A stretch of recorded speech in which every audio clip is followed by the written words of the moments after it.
ఒక ఊరిలో కాంతమ్మ అనే అవ్వ ఉండేది.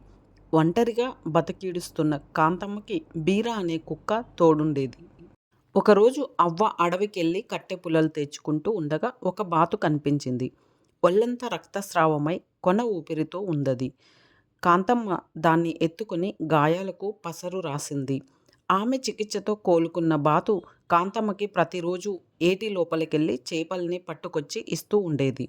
కాంతమ్మ ఆ బాతుకి బూరా అని పేరు పెట్టి ముద్దుగా చూసుకునేది. దాంతో బీరాలో అసూయ పుట్టింది.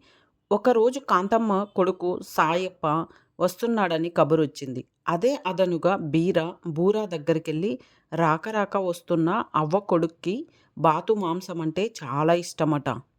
అతని కోసమే నిన్ను ఇంతకాలం చక్కగా చూసుకుంది అని భయపెట్టింది. దాంతో బూర పారిపోయి ఏటికి ఆవలి ఒడ్డున తల దాచుకుంది. ఇల్లొదిలి వెళ్ళిపోయినా అవ్వకి దూరమైనందుకు ఏడుస్తూనే ఉండేది. అలా ఏడుస్తూ ఉన్న బూరాని ఆ పక్కగా వెళ్తున్న అవ్వ కొడుకు సాయప్ప చూసి విషయమేంటని అడిగాడు.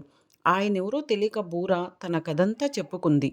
దీనికంతటికీ బీరానే కారణమని సాయప్ప గ్రహించాడు. అతడు ఒక ఉపాయం ఆలోచించి ఇంటికి వెళ్ళగానే బీరా కాళ్ళు చేతులు కట్టేశాడు. దాని ముందు ఒక కత్తి తీసి సాన పట్టడం మొదలుపెట్టాడు. ఇదేంటని అడిగిన కాంతమ్మకి నాకు కొంతకాలంగా కడుపు నొప్పి వస్తుందమ్మా. వైద్యుణ్ణి అడిగితే ప్రతిరోజు కుక్క రక్తం పూయమన్నాడు అని అన్నాడు.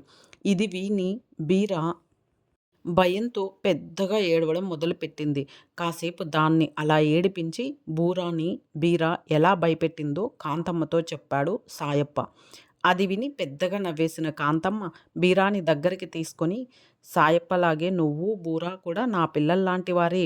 అది మనకి ఆహారం తెచ్చిస్తే నువ్వు కాపలా ఉంటున్నావు. ఎవరి పని వాళ్ళది. ఇందులో అసూయ పడటానికేముంది అని చెప్పి మందలించింది.